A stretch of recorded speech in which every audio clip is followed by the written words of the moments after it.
what serves the market well is practices where it's recognised that most of that income coming through the door is good old family dentistry. The only advantage if it's in an NHS is that there is more margin to give you a great valuation. Every practice is unique. You've got to get a valuation to know the value. If anything, the private practice market's growing in terms of the consumer side. Actually, multiples overall, compared to last year, actually we're pretty much on parity. I think one of the biggest ones is reliance of the principal. Is really that diversity of income. And I suppose linked to that is type of dentistry. Is that really what serves the market well is practices where there's a good plan base still, but also where it's recognised that most of that income coming through the door is what you would used to refer to as good old family dentistry. Performance is a big one. Making sure that private income is being maintained and growing 5 to 10% every year. NHS is being performed. Well, it's an upward trajectory, no matter how slight. Is the moment you've got a downward trajectory, unfortunately, it does also normally mean a downward trajectory. So look, if you've got 2 surgeries and you can only put 2 surgeries in, you're only going to be a 2-surgery practice. You can't change that. But he's trying not to get wrapped in the headlines of, my friend sold for 5 times. He's only 2 miles away, and you go, well, what was the difference? And there's huge differences, as you say. There's the building, there's who does the income, there's all of these things which come into it. This is why we're here and saying to sellers is that actually we're here to try and meet the market in the right position. Because if you go too high, you only put there's a risk to do that in the market. You go too high, you can burn your bridges quickly with the market, and you can come back on. You get used to seeing it, and then we've seen it time and time again. Is that we had a practice in London and South East which went to market at the vendor's request at 1.5 million. We were quite certain we thought the practice was worth 1.3 million, and that's really what it should be worth. Yeah. But they were adamant they wanted to test the market. Now they took the view, and they're taking advice that if they went to market at 1.5, what they could always do is they could always take the price down. You can't put a price up. Seems like perfectly plain advice, but my view is that is wrong. Because if you do that, the problem what you do is you then basically tell all of your buyers, all of your buying database, if you like, you're looking to sell your practice. Okay? And then, as you said, when it goes back out to market and it goes back out to market at 1.4, they think, there's something wrong with this practice. I've seen this one. They don't remember it was on the market at 1.5. They just think it's come round again. So they still look at it and they go, 1.4 still looks too pricey. Now ultimately what happens is this goes for a cycle, and then people who would have been interested at the right price basically stop responding. They ignore that particular set of details, which I actually think he should have got about 50 grand more, but he didn't. If he went at the right time and the right price. People aren't topping up bank valuations like they used to. But private practices now are valued where they should be, taking advice, and they sell where they should sell as well. And also some people put more money in the bank. You can get 5-6% on a really good interest, on a good bank down interest rate for 2 years. I mean, people are doing that, and I think people haven't got the level of access to cash that they once had, and they're not just going to throw it at what they believe to be only costing them more money anyway in the long run. So headline figures then. So actually multiples overall compared to last year, actually we're pretty much on parity. They only dropped by 0.026, which is negligible in the grand scheme of things. But mixed practices took an increase, and private practice took a slight increase as well.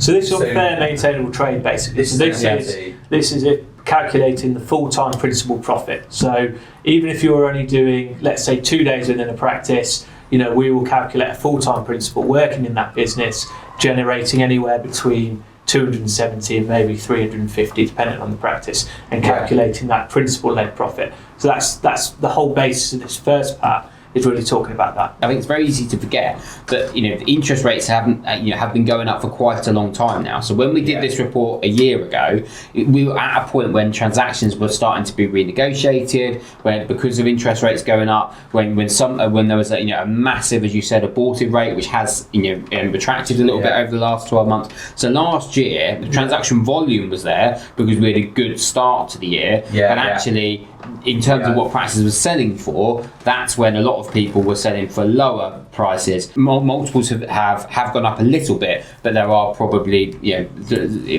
known factors around that. The report, you kind of look at it, and it can become a little bit misleading in a way, but it is private practices from an owner occupier appear to be going up slightly in value, but that's because there's a fine margin when you buy a private practice as a first-time buyer. You're either a 200k private practice or you're like a 600k private practice. A 600k private practice has gone up significantly last year.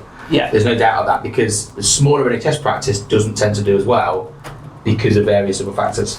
And the biggest thing is every practice is unique. You know, you've got to get a valuation to know the value. Other end of the market, so the kind of the group end of the market. And it's fair to say that I think, again, a lot of the groups, maybe with the odd exception, have had very quiet years, haven't they? There hasn't been this big, corporate consolidation over the last year. If anything, there's been a bit of retraction from the corporates, with a number of the groups selling off individual sites, some of them more publicly than others, but almost lots of portfolio management, lots of recognising what doesn't work within the groups, which has then had a knock-on effect in terms of what they're prepared to pay and the deal terms in which they're prepared to do it. And I think what we've seen particularly over the last year is we've seen more practices where you would have gone, that's going to sell to what we call a tier one buyer, which is basically one of the big five, or one of the big 10, to say, is that actually a lot of those practices haven't sold to those because actually they're getting better deal terms, which doesn't necessarily mean price, which we'll come back to in a second,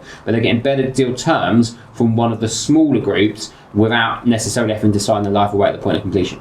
So let's talk about tier one buyers. So they're your big buyers where everybody, we know all of their names. And the key to getting the maximum multiple, I think, of these big corporate groups, and why there was some fantastic multiples achieved probably in 2021, 2022, is because there was all of these, a few of these corporate buyers that were planning to sell. Yeah. Right? And it's all about arbitrage. Yeah. And probably what we're in the stage of at the moment is, unless either of you two know of any group or major group that's looking to sell, we haven't seen the trend of there being a very, very aggressive buyer. I think the point is actually the opposite of what you're saying, is the fact that actually what we have seen is we've also seen a number of failed exits, and that's made people more cautious, is that actually groups that have gone to market or have gone back to sort of raise more funds, actually people have got under the bonnet of their businesses and gone, well, yeah, okay, so you've got about 100 practices, but actually you're making all your profit from 40 of them. You've got 60 practices, which actually either aren't doing anything or are actually costing you, more of your bottom line. So actually, we're not prepared to buy the group. Either that, or you've got these 30 practices, and actually a lot of your principals are coming towards the end of their earning time. So if we buy your business within 6 months to a year, the higher probability is some of your biggest grocers are walking out. Yeah. So multiples have softened slightly at the higher end, not completely. The range is there. If you look at the range on in terms of what we have sold practice for, slightly just above 9 times on a practice. So where there's value in it, and obviously we don't really know, may not necessarily get down to know exactly what the EBITDA was or what other factors they had really put into that. There is still a large appetite, but where we said with interest rates wasn't the sole big thing with the smaller practices, I think with the bigger guys, it does come into play more, doesn't it? And the impact's twofold, because number one, that's had a direct impact on multiple because they're paying less for the practice. But also it's had a direct impact on deal terms as well, because it's not that they see the practices as more risky than they were a year or so ago. If anything, the private practice market's growing in terms of the consumer side. Is that's going to cost me, give or take, 10% in whatever money I borrow in interest rate terms. Whereas if I borrow the money from the principal, that doesn't cost me anything.